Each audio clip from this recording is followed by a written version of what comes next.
All right. So this is Saturday morning in Thailand and in the evening in the U.S. And we're going to start talking today about beauty and a very apt statement that is actually quite uh, Buddhadama is that beauty is in the eye of the beholder, except that that's not quite right. Beauty is in, let us say, behind the eyes of the beholder.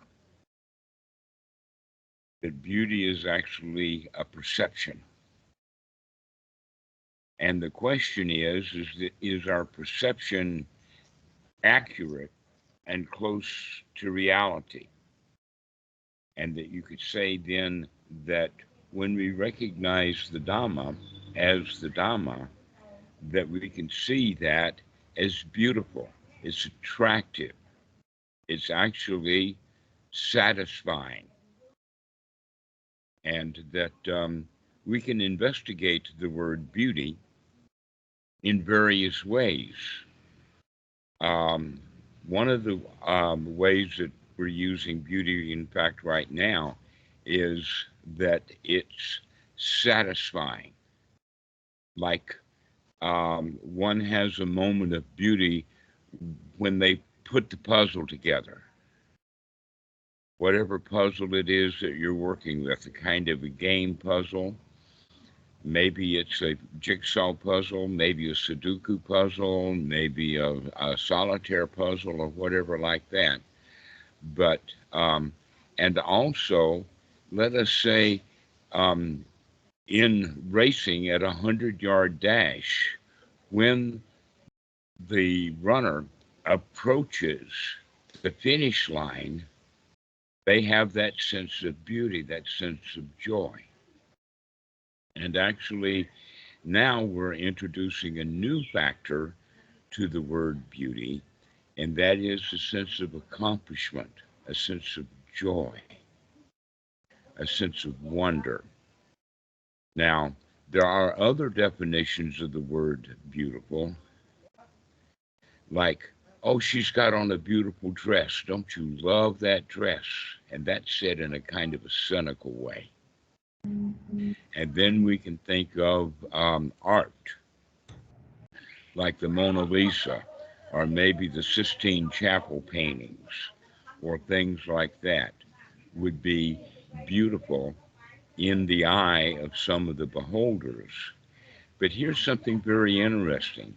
What about the guards that work in the museum and they pass by the Mona Lisa or the artwork day after day after day after day? Does that piece of art hold the same beauty as the visitor who has seen the Mona Lisa in books, wants to go to the Louvre, plans on it, makes a trip there, anticipates, stands in line, and then he gets in front of the Mona Lisa and he has a sense of beauty, which also is a sense of accomplishment, finally he's gotten there. And so the beauty then is not in the painting or in whatever the activity is. In fact, in regards to the Buddha Dhamma, it just is. But we can find beauty, we can find joy in the Dhamma through our perception. But the important point here is to know that you're the one who is creating the beauty. You're the one who's creating your own joy. You're the one who is creating your sense of accomplishment or the sense of paradise. You probably heard me talk about it many, many times that I live in a paradise. Well, that's a perception. For the guy, let us say for the monkeys who climb the coconut trees, to them it's a job. To the guys who have the mowing machines, and they don't use lawnmowers the way that they do in America. They do bushwhackers or weed eaters, and those guys, they don't see this as a paradise. They see it as a job to do. And so everything has to do then with perception. And that means then that we actually have a duty to the Dhamma. We have a duty, an obligation to start monitoring, looking at our perceptions to see how we see things. It's your choice. An example of that, this is kind of a funny one. Have you ever heard of the term an ambulance chaser? Uh, an ambulance chaser is a lawyer, and whenever there's an automobile accident, he finds beauty in it because he finds customers therein. And so he follows the ambulance back to the hospital in order to make some money off of it. Okay, so this is a perception, but he is absolutely ignorant to it because he's finding joy in what other people would find suffering. So a way of putting it would be experiencing beauty is feeling joy over engaging with the immediate perception of reality. Actually, yes. Normally, we think of beauty as something that's happening right here in the present moment. But you can also have reminiscent of beautiful thoughts. You can remember a puppy, or you can remember an event that you had. You can remember maybe your first kiss, and we can find beauty in that. So uh, it depends upon the situation, but it also depends upon the all of our accumulation of stuff. An example of the accumulation is going back to the example that I used about the guy who wants to go to the Louvre. He plans on going to the Louvre. He gets his ticket to go to Paris. He stands in line at the Louvre and waiting to see the Mona Lisa. And then there's the possibility of being the guard. But there would be other possibilities, not the guard or the cleaner, but let us say someone from a different culture, maybe Southeast Asia, and they would go and see the Mona Lisa, and even though they've heard about it, they want to know what's all the hoopla, what's the point? That it's an old painting, it's cracked, it's been repaired, sometimes not wisely. Okay, so this is the point here that we're making is that it depends upon not just the process of perception in the moment, but our perception builds up from our past experience. And so maybe this guy that we just mentioned from Southeast Asia, maybe he's in love with Ganesh and he sees really beauty in Ganesh. And then he looks at the Mona Lisa and she says, "Where's the nose?" And so when we talk about beauty, we're actually talking about a perception. And that statement of beauty is in the eye of the beholder is a correct statement when you understand in this sense the word eye does not mean the physical eyes. It means the way that we process data and what is the outcome of the process. That in fact this word beauty is probably a good introduction into the teaching of Paticca Samuppada because beauty is actually a perception, or let us say it's the result of the process of perception.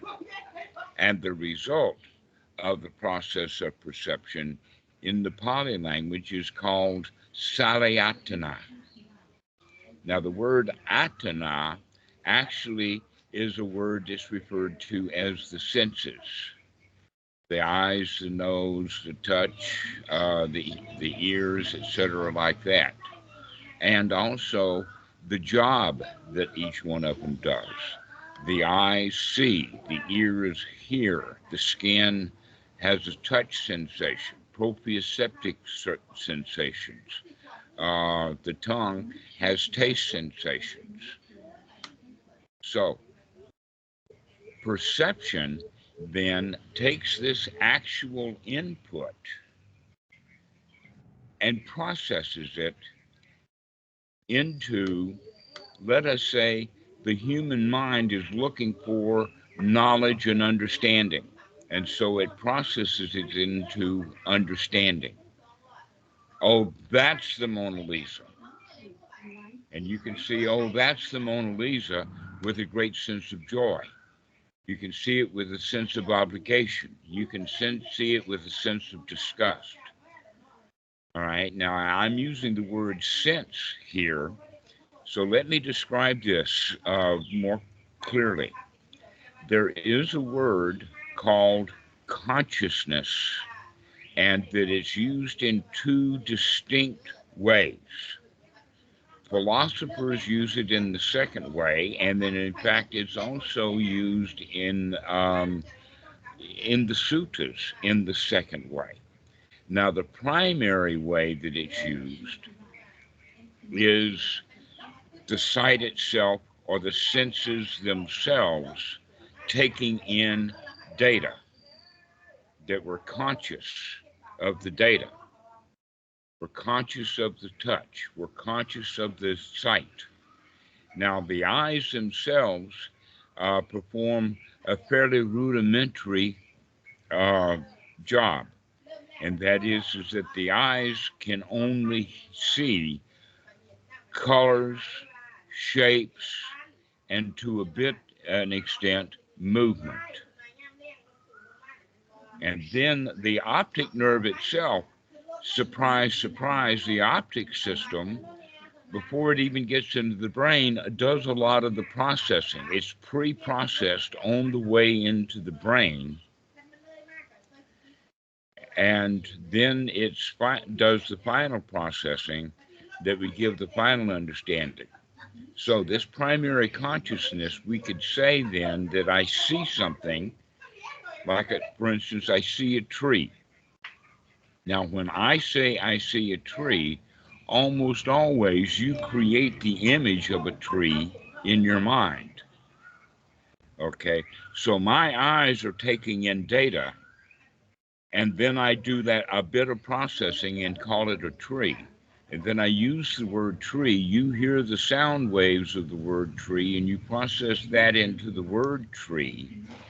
And then you make an image of a tree. Now, that image of a tree is then the Salayatana. My eyes see a tree, but you haven't seen a tree. You've heard the word tree, and you create a tree in the mind. Okay? So the created tree is the Salayatana. The Atana is the actual input, and the Salayatana is what it's done after it's processed. And so a good example of that would be, I see a tree, and then the next way is, I see what you mean. Now, I see what you mean actually then is that second kind of consciousness. We processed the data. So beauty then is the process that we go through and come up with a result. The process is called Namarupa in the Pali, and it's also called Vinaya. Sanya, sorry. It's called Sanya.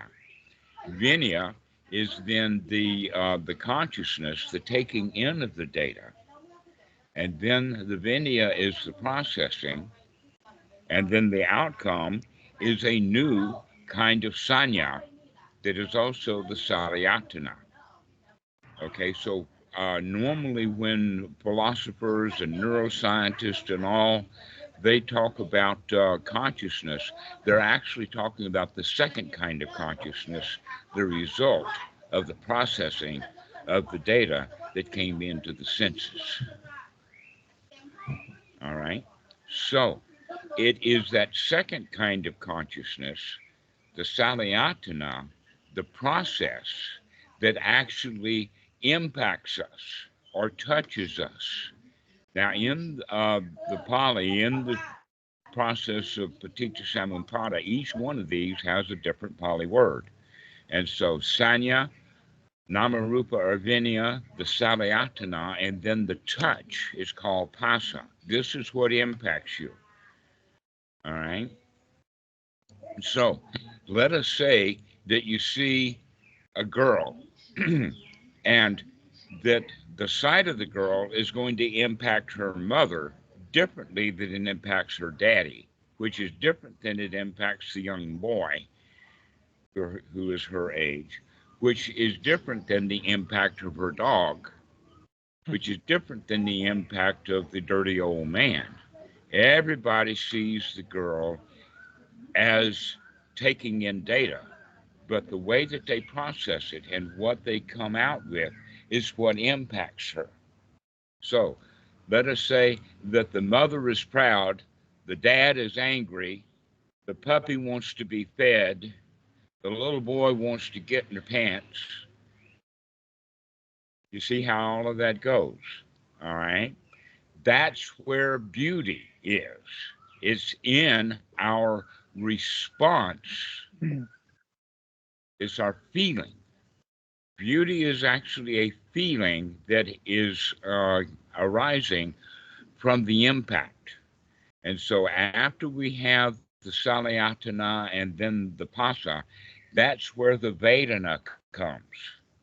The Vedana is how do we feel about what we see? And that's where beauty lies, is in the way we feel about something. Now, in the sutras, it talks about feeling in three kinds. And that is, it's like a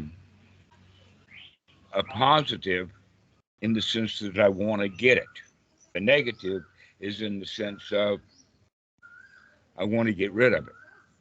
And then there is a third kind of feeling that is often translated in English into a neutral feeling, to where, in fact, in the Pali, it's called kind of dukkha sukha, in the sense that it's a mixed bag. It's often always a confused feeling. Like, for instance, her mother can look at the girl that we were speaking about and become confused about the clothing that she's wearing or the makeup that she's put on or any of that kind of stuff. And this confused feeling is a very, very common feeling. And we don't like it. We don't like being confused. Actually, all three of the Vedana is kind of negative. This is an interesting point, that if you like something, ignorantly, you'll start to want it. The question is, can you like it and leave it? Example back to the Mona Lisa, one guy will walk in there and thinks he wants to buy it. Another guy walks in there and thinks he wants to steal it. Another guy wants to go in there and see it and wants to repair it. Another guy that walks in there wants to take it down and put it in the basement. Right? This is all because of the way that they feel about the Mona Lisa. And that it's also possible to somebody to walk into the and see the Mona Lisa in the Louvre and become confused. Oh, it's been hyped. They've got beautiful pictures of it in the book. I've got a big display of it on my wall. I've got a computer output of the Mona Lisa. And now I'm looking at the real one and I don't like it. But I'm also confused about it. So this idea then that we say that, oh, well, liking is better than not liking. is not necessarily the case. Ivan, good to see you. Hi. Today we're talking about beauty. Oh. All right. So, Mhm. beauty, to sum up, is a feeling. And it has the feeling of liking. But the question is, does the liking lead to wanting, or does it lead to being okay without having it? I like it, but I don't want it. Yes, Eric, go ahead. You had a question. Yeah, at the start of the question, I was linking the sense of beauty to the Dhamma, and now you say that beauty is a feeling, but that feelings all have a bit of a negative aspect to them because they carry clinging. If So it's how? Oh, ignorant okay. clinging, okay, that in fact this whole process that we're talking about, from the actual seeing of the object, the processing of it, the processed outcome, the impact that it has, and the feelings that arise for almost everyone, almost all the time, is ignorant. We're not aware of what's happening. That this is part of the process for those who are practicing anapanasati. The kind of the first place that we start is with feelings, to figure out how you feel. And then you figure out what impacted you. And the Bhikkhu Buddhadasa says that basically this is the starting point, is wisdom at the point of contact gives you the ability to choose how you're going to feel and to choose whether you're going to then take the dark side or the bright side. Now, the dark side is the rest of the teaching of Paticca Samuppada, which leads one into grasping, clinging, becoming, being, and suffering. Now, let me give you the Pali, and we'll talk about that for a second. All right. The Vedana are the feelings. The dark side takes us into I like it, I want it. I want it, I've got to have it. Just like the rich man walks in and he says, oh, I like the Mona Lisa. I want it. I got to buy it. And now he finds that he can't buy it. So he has now become a hungry ghost. What is that? That's the prita, that in fact the becoming and the being is the process of becoming one of the four woeful states. And there are four woeful states. And one of them is a hungry ghost, which is depicted by, let us say, a balloon like pot that's got a very, very small hole. And the volume is big. But the amount of goodness or whatever that the pot wants is small because the mouth is small. And so this is the depiction of the hungry ghost, which means that my desire is huge and my ability to get is small. That in fact, I often use a soda straw as the example for this. That when you take a big sip off, let us say, a Coke or milk or whatever, you can gulp it down. You really like it. But if you got to sip it through a soda straw, you don't get much out of it. And so you have to really suck to get a mouthful of Coke or a mouthful of milk or whatever. All right. And that a whole lot of us live our lives thinking that life sucks. And basically what that means is that we're sucking, and we're sucking through a small opening, a small soda straw. And in fact, the joke is that I tried to suck a Mercedes through my soda straw. Whole car, and that's actually an SL 500. Okay. then that's why life sucks, is because we're sucking through a small soda straw. The opening is small. All right. So the rich guy thinks that he's got a lot of money, he can buy the Mona Lisa, but it's not for sale. He can't have it. Doesn't matter how much money he has. And so this is why he winds up being a preacher. There is also, let us say, the guy who wants to repair the Mona Lisa because he sees through age that it's got cracks and it's got old repairs that didn't quite come up to his standard. And so now he's in a state of fearfulness. This is also in the vocal states. This is called the Ashura. We can think of the Ashura as all dressed up and no place to go. The Ashuras are actually very much like the Titans in the Greek mythology, where they're warriors, they're dressed for battle, but they don't dare go to battle. And then there's the thief who wants to come in and steal the Mona Lisa, and he's in a kind of hell.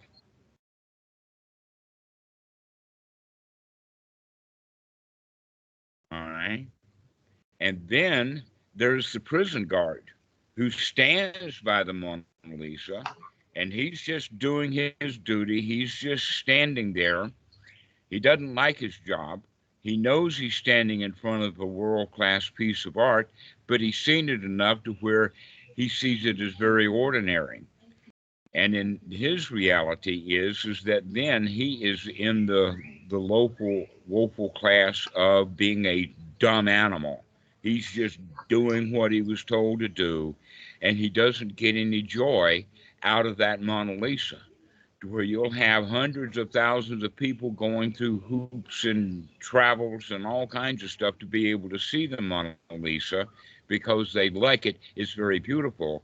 But there the guard is standing guard the Mona Lisa. He finds no joy. He finds no beauty in the Mona Lisa. It's a job for him.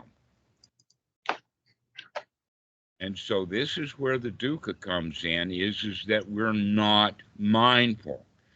That prison guard, in fact, could come to the point of saying, I like my job because I'm standing guard over one of the most beautiful pieces of art in the world. And he can find great joy in that. But I bet most not prison guards, but in fact, the prison guard himself is in a kind of a prison because he's not liking what he's doing.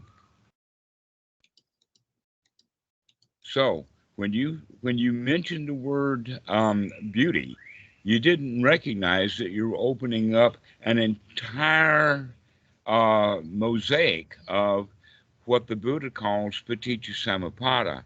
But in fact, what we can actually talk about it is that this is how the mind works. This is a really, really beautiful way of talking about it, is because we start with ignorance, we build up a great big past, and then when we see something, we process it, we come with an outcome, that outcome touches us, we have feelings about it, and if we have no wisdom at that point, then we're likely to wind up in hell. We're likely to wind up in being a dumb animal. We're likely to wind up being in a state of fear. We're possibly going to wind up in the state of great desire. All right, and all of these states are unsatisfactory. The question is, where can you break the cycle?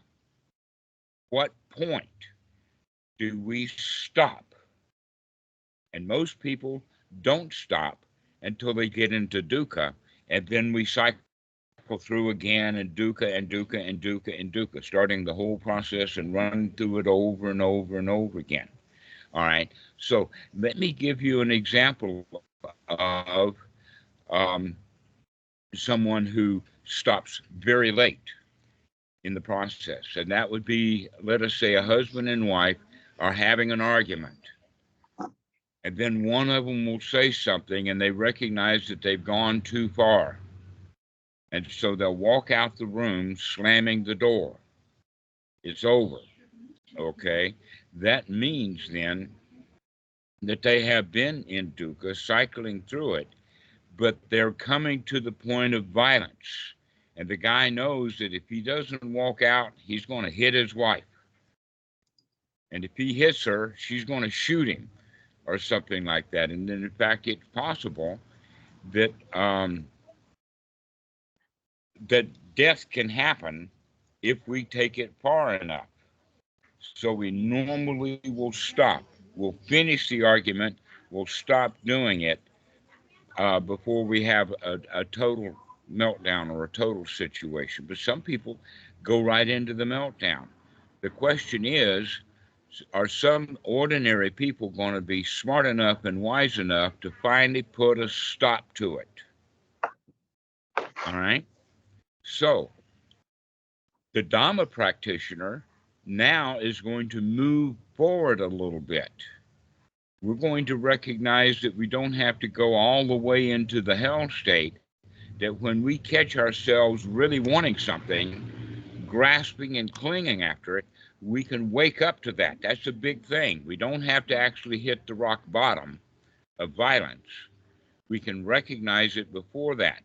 And so basically what we're saying then is that that issue of where is your rock bottom can start to move in wisdom and back up through the process. So let me talk a minute about this point, and that is that the Paticca is almost always taught in a forward fashion. The way that I've started it here today was with consciousness through the senses. So I started at step 3. Looking at perception would be step 4. Step 5 then would be the salayatana. The step 6 would be pasana, the contact. Step 7 then would be the Vedana, etc., like that. So this is the way that we are looking at it step by step by step. But how we practice Paticca is backwards. Now, what we can say, the reason that we practice it backwards is because as we begin to practice, we begin to catch things sooner. This is an issue of timing. And that when people can't catch it, they're slow. And so they'll wind up in hell. They'll wind up in being a dumb animal. They'll hate their jobs. Or we can start to back it up. And Bhikkhu Buddhadasa says that one of the beautiful sweet spots is wisdom at the point of contact. Why? Because at that point of contact is when you can choose how you're going to feel. And then the next one would be that intermediate place. And in fact, this is where I can tell the story about Ajahn Sumedho, that he was in a ceremony with Ajahn Chah. And this is a ceremony, it's called the Katin, where all the young women who were out looking for husbands get all dolled up at the ceremony, because in the Thai tradition, temporary monks will stay through the rains, and then after the rain retreat, that's when they'll disrobe. And during the rain retreats, the two mother-in-laws, in fact, will gang up, choose, and then arrange maybe a marriage, or arrange at least a meeting. And so all of these girls go in their best clothing. And so Ajahn Chah looks at the new monk Sumedho, who actually wasn't so new. He was a monk already some 10 years or so. And he says, "What do you think?" And Ajahn Sumedho answered, "I like it, but I don't want it." Now that takes wisdom, to recognize that you can like stuff, but you don't have to want it. All right, this is the idea of the beauty. You can see something beautiful, but you can appreciate it as beautiful without having to own it, without having to say it's mine. But in fact, this is where the self comes in, that leads us into the woeful state. And that woeful state is always a state of me being disappointed, me being dissatisfied. And so we can look at it in the sense of, oh, I like the Mona Lisa, but I don't have to want it. And most of us are like that for many things. But every one of us will go into hell when we like something and then want it and then have to have it and then work on getting it and then either getting it and failing or not getting it and failing. That in fact, one of the classic definitions of dukkha is wanting something that you don't have. Wanting something that you don't have. Now, the thing can be beautiful and you can like it and you can stop there. But we can back up even a little bit further in the sense of now that we have a choice about whether we're going to want something or not, based upon our feelings of liking and not liking and confusion, we can back it up just a little bit sooner. Well, hello, Corey. Good to see you. Today we're talking about Paticca about how the mind works. So hang in there with us. So in this process of practicing anapanasati, we begin to recognize that we have a choice about actually how we feel, that we can actually cheer ourselves up. We can change our mind state. We can change our not liking into liking. We have a choice about the way that we feel. If we back it up even more, we also then have a choice about the way we see things. We can see that we can choose to see things in a different way. In other words, we can start to alter our perception. And we can also alter it enough to where there's not much perception anymore. And if there is not much perception anymore, that means there's not much feeling anymore. Because perception leads then to the contact, which leads to feelings. And so we can come to peace and come to rest by not processing data so much. There's also the point is that most people spend most of their time processing the data and going down into the various steps of Paticca to where real sensory input is back to the input coming in. And so what happens is that people will input, they'll process it, they'll get a result, then they'll be contacted by that, then they have feelings about it, then those feelings ignorantly lead to I want it. And while they're doing all of that stuff, they're not taking any new sensory input. The best way to think about this is that the mind goes through these various stages one at a time. This is very, very much like a normal processor or a computer. Let us say a general purpose processor actually does one step at a time. A store, a fetch, an add, a jump, a decision, but those happens one step at a time, and so the mind operates one step at a time. And what we're looking for in the process of practice is to spend a whole lot more time in sensory input, keep looking at what's going on, and stop spending a lot of time processing it and trying to figure it out, and stop spending so much time having it impact us, stop so much time feeling about it, wanting it, and going down the rat hole of winding up in a woeful state of dissatisfaction. And the key point here is in two places. One is at the point of contact, because we can then have feeling. And so this is the place that Bhikkhu Buddhadasa would recommend that good meditators, they look at how stuff impacts them so that they can choose how they feel.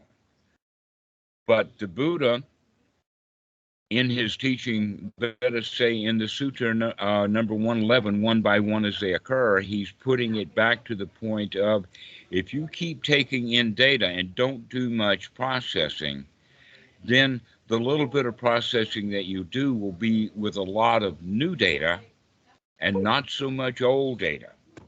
But most people will take a little bit of new data, process it with a whole lot of old data, and then come up with old results, which leads to old impacts, which leads to old feelings. And this happens over and over and over and over again. And so the first thing that we need to start doing is to start changing the way that we feel about things. And we can do that with language about having wholesome thoughts so that we can begin to choose how we're going to feel. But later, we begin to choose how we're going to process data so that we wind up processing.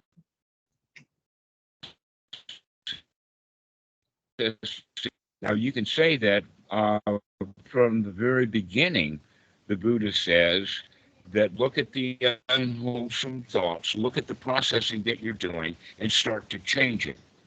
So these steps are not hard and fixed, that in fact, they all kind of work together. And as you're practicing, you begin to back up into faster and faster, let us say, responses, so that you can actually see how you think, you can see how you feel, you can see how you make stuff up, and then you can see the process of making it up, and then you can slow that down so that you begin to have a whole lot of sensory input and not much processing.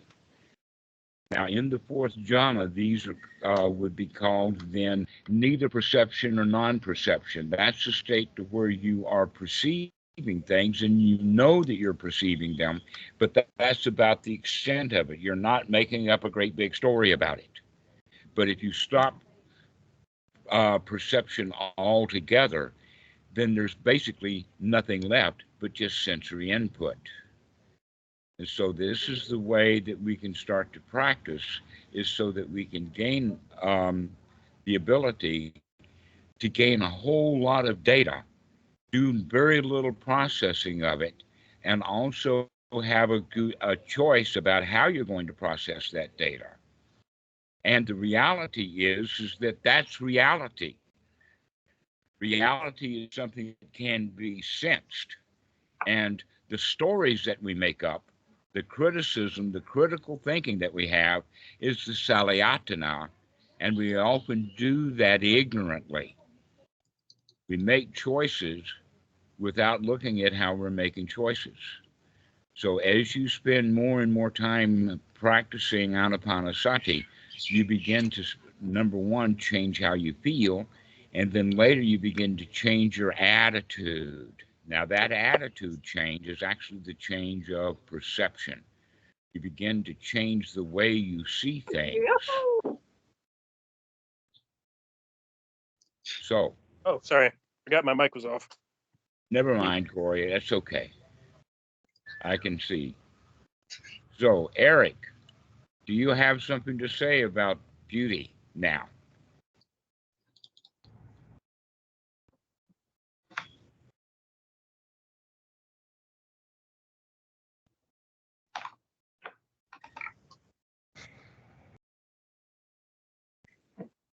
I'll give you a chance to think about it. Michael, what's your response?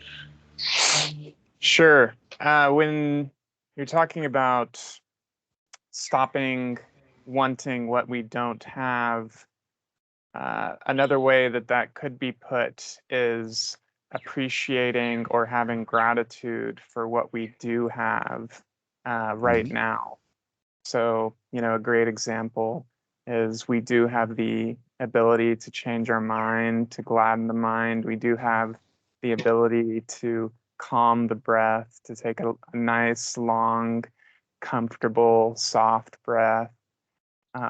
So to be grateful for these things that we have that are so marvelous and really bring the sugar to life. Mhm. It's a wonderful thing. So, wisdom at the point of contact and modifying how we feel basically already starts the process of changing the way we perceive things. And then later, we begin to change not just how we perceive things, but how we, let us say, how we process, how we change in the sense of our attitude. And the attitude that we're looking for is not the attitude of a victim. All right. The attitude of a victim would be like going back to the Mona Lisa.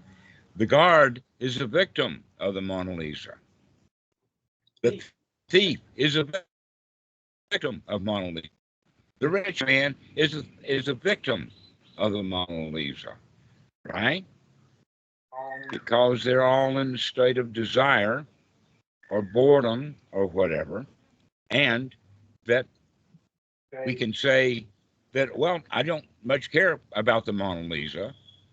That's a different attitude. That there's nothing much to it. It's just an old painting.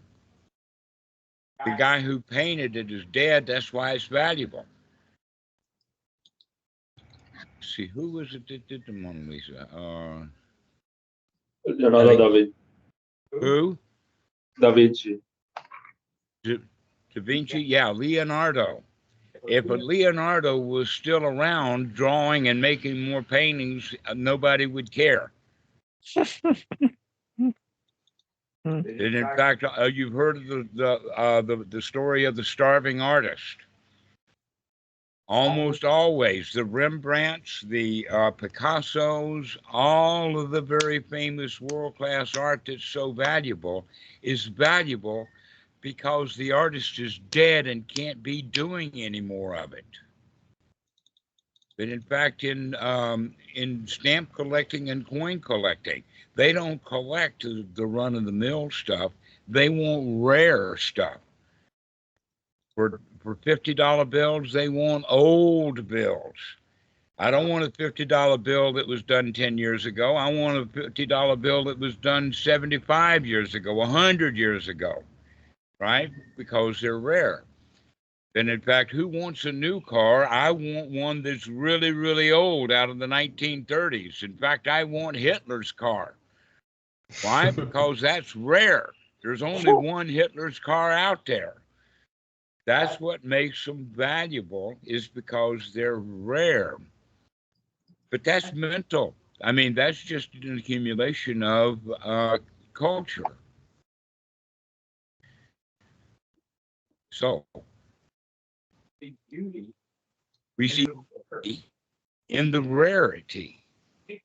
If we're ignorant, if we are wise, we can see that old car is just an old car. Doesn't have to have Hitler's name placed on it to make it valuable. It's just an old car. This is the way that we begin to see things anew, is we begin to process stuff in a completely different way so that we wind up being able to manage our feelings because of our attitude. So go ahead, Mike. One thing that is rare is the amount of time we have in this life. Actually, I've got plenty of time. It'll be over. Boy, Yeah. I'll be happy when that happens too. But that's one thing about time. We've always got it right now. I haven't Right. woke up yesterday. I never did wake up tomorrow. I always wake up now. There's always a now. And the question is, what's your attitude about it? Because the attitude is what actually gears and operates your perception. And you can perceive things any way you want to once you practice well enough to begin to change the way you feel.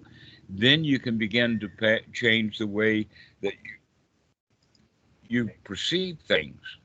And when you stop perceiving things, you kind of stop feeling. Especially if you process things in a positive way, you don't wind up in negative feelings. But in fact, when people are having a confused feeling, what that means is that they'll go back and they'll process and they'll process and they'll process. Why? Because they don't like the feeling of being confused. This is why so many students come and they start asking question after question after question after question, where in fact the Dhamma is really easy. There's not much to it. But the students become confused because they're in the habit of becoming confused. In fact, the feeling of confusion is probably the most predominant feeling that we have. Think about it for yourself. You spend most of your time in the feeling of, I'm not sure whether I like it or not. And when you recognize that, that means then that that before you were doing that, you weren't doing it consciously. You weren't watching what kind of feelings that you were having. So if you have wisdom at the point of contact, you can begin to choose how you're going to feel. Yes, Dhammadas, go ahead. Yeah, looking back at my life for so many years, I always was searching for meaning. Like I wanted meaning to figure things out, whether it's scientifically, philosophically, whatever way. I just was searching constantly for meaning and purpose. And after I haven't done that for a while, when I look back and reflect on it, I'm like, wow, it's so miserable. Like, what was I thinking I would find, but it's only when I gave it up that it was like, I could take a breath and just relax, Exactly. Looking for meaning means that we spend an awful lot of time processing old data. Keep messing with it, looking it up, reading philosophy books, trying to figure things out. Not recognize that we've got this feeling of being confused and we don't like that feeling. We don't like being confused. And so we think also that more data is going to help. And in fact, real new data may in fact help. But we keep processing the same old data. This is what they call mulling it over, thinking about old stuff. They gave you, let us say, an opportunity yesterday, and now today you're mulling it over and mulling it over and you're mulling it over. And while that's happening, you're not enjoying the fact that you're alive right now. And so we spend a lot of time in perception and a lot of time in that feeling of confusion. And if we become aware of that, then we can put it slowly to a stop. When do we stop it? As soon as we become aware of it, we have a choice to be able to change that. Now, one of the things that's very interesting is that some societies, some places have that feeling of wanting to have meaning in life. That in fact, the whole concept of life having a meaning is basically a conflict within the Catholic or within the Christian religion. It's about what does it all mean, because they're trying to put meaning into it by putting a magical story about a sky daddy, a dead man walking, no fuck babies. You know what that one means. Okay, virgin verse. This is all of what we're looking for meaning. We're trying to figure out. And a lot of it also has to do with magical thinking. That if we're looking for magical solutions, that means that We're looking for the means to an end. If I could figure it all out, then I would be happy. No, you're not ever going to figure it out, but you can still be happy. Stop trying to figure it out. Be happy directly. You have to practice being happy directly. You have to practice stop trying to figure it out. You say, oh, I've just been trying to figure it out. Never mind. Let me just sit here and observe and look and see what's going on. We keep doing that over and over again, and pretty soon we start having good positive results. We can then begin to change our attitude. And our attitude is, let's keep looking, let's keep investigating, let's keep taking in data. And by doing it that way, we can process it a little bit with a whole lot of data, a little bit of process, coming up with a whole lot of reality. So, Eric, how are you? Did we talk about beauty? Yeah, we did. The key pointers I take from this is that I was forgetting the part that's more passive about practice, because you mentioned that beauty is in the, like in our mental background too. So I was just focusing on Dhamma as a skill that's executed in the moment, but this also brings me a bit of a sense of relief, because it's good to think of it as a bit easier. That Right. Oh, what a relief it is. I don't have to figure it out. Oh, what a relief it is that it doesn't have to mean anything. Yeah, and I also was forgetting the part about checking out constantly if I'm processing data or if I'm taking in new sense data. So that's something I can focus on this week. Yes, to start looking at what our sensory input data is, including looking at our thoughts, looking at the way we process stuff, looking at the way things impact us. That this is all part of that sensory input, not just with the eyes or with the ears, but the mind is also a sensory input. If it wasn't a sensory input, the Buddha would have never been able to figure out Paticca and we wouldn't even be able to talk about it. But in fact is that we can take input in Vedana. You can know how you feel. You can know how things contact you. You know how you've gotten stuff made up. You know now that you're making it up. So the mind is actually a sensory input device. Let's start spending some time looking at what the mind is doing. That's why I call it a teaching on how the mind works, because you can see all the intricate parts. Just like a locksmith can pick locks because he knows what's going on inside the locks. That a clocksmith can fix and repair clocks because he knows where everything is, how it operates. He can take it apart, clean it, put it back together again, and get a functioning clock. Can you do that with your own mind? Can you begin to investigate all the various pieces of it so that you can figure out how your mind works? That's, in fact, a whole lot better thing to do than to find the meaning of life, because what the meaning of life is whatever you choose it to be. It's like the statement of mind over matter. If you don't mind, it don't matter. And meaning is the same thing as looking for how things matter. Things don't matter except the way that you want it to matter. And if you don't mind, it don't matter. Go ahead, Michael. Yes, this reminds me of when Buddhadasa would talk about how this practice is like the highest form of art. So, like if you want to be an artist or a craftsman, yeah, just bring all that to the mind. Exactly so. Exactly so. So, Ivan, do you have a comment? You're the Yes, new kid on the block here.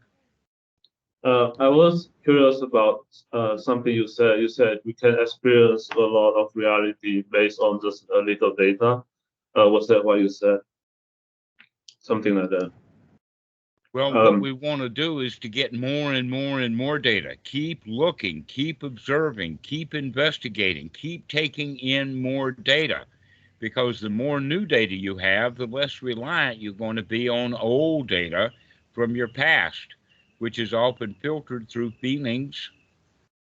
But new data, you have a brand new choice with each new piece of information. The problem is processing too much. And the way that we're processing with a little bit of new data and a whole lot of old data. Let's start processing with a whole lot of new data. And when you're only processing with new data and no old data, you wind up with paradise. Because everything is brand new. Yes. And it sort of sounds like the new data is free from ignorance, free from delusion. Mm-hmm.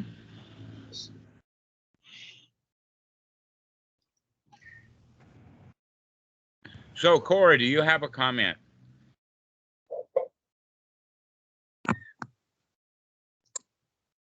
Not really. I've just been listening, and I've heard the things about this kind of talk before, and so I was not really thinking too much or having. I just kind of was like listening and like, yep, and yeah. Some people were talking earlier about the why or how to like desire less, how to create less suffering through desiring things, and for me, I think it's like just a natural process as you start to see that what I sometimes will say to people is that you could have whatever you want if you pay the price of suffering. And that's kind of how it works, right? You have an idea about something that could be, you have a want, and then your mind makes a beeline to it. And the way that your mind does that is it makes everything else look terrible. So you experience a kind of negativity as a way to get you to your goal. And once you can see that that's how it works, that doing what you want in that way makes you kind of ignore the present and puts you on a path to get what you want, you definitely do it less. So it's not like saying that you don't desire anything anymore or that you don't experience desire or suffering, but you definitely do it less often when you see how problematic it is. And you try a different way, which is, it's like being focused on the journey rather than the destination, which still allows you to get to different destinations, but more peacefully, and it's more enjoyable. So that's my piece.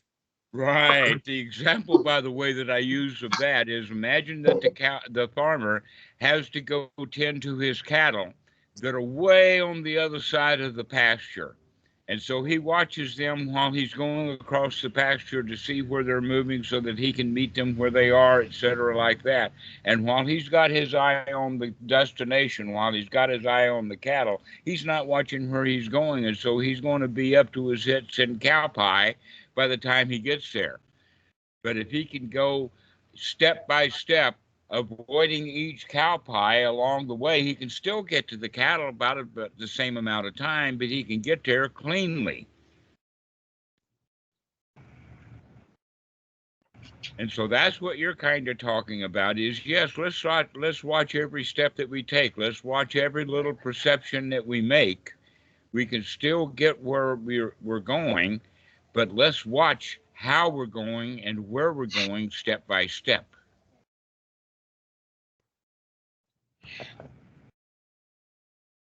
How about you, Dhammarato? You got any final remarks? Not really. I was just enjoying the talk, and thank you so much for teaching us. And thank you to everybody. So, does anybody have any final remarks? Any last things to say? The last thing that I'll say then is that I'm really glad to see you guys here. I invite you to make friends with each other, to have your Dhamma talks together. Spend time thinking about and talking about Dhamma. Have some good Dhamma friends. Let's stay out of the bar. Let's stay out of politics. Let's stay out of all the stuff that all the people are doing out there in the world, and start associating with folks who are looking at what they're doing. Let's stop associating with people who are looking for meaning in life and start associating with people who don't mean a darn thing. All right, guys. Thank you so much. Thank you. We'll see you later. Thank you all. Good to see you again, Corey.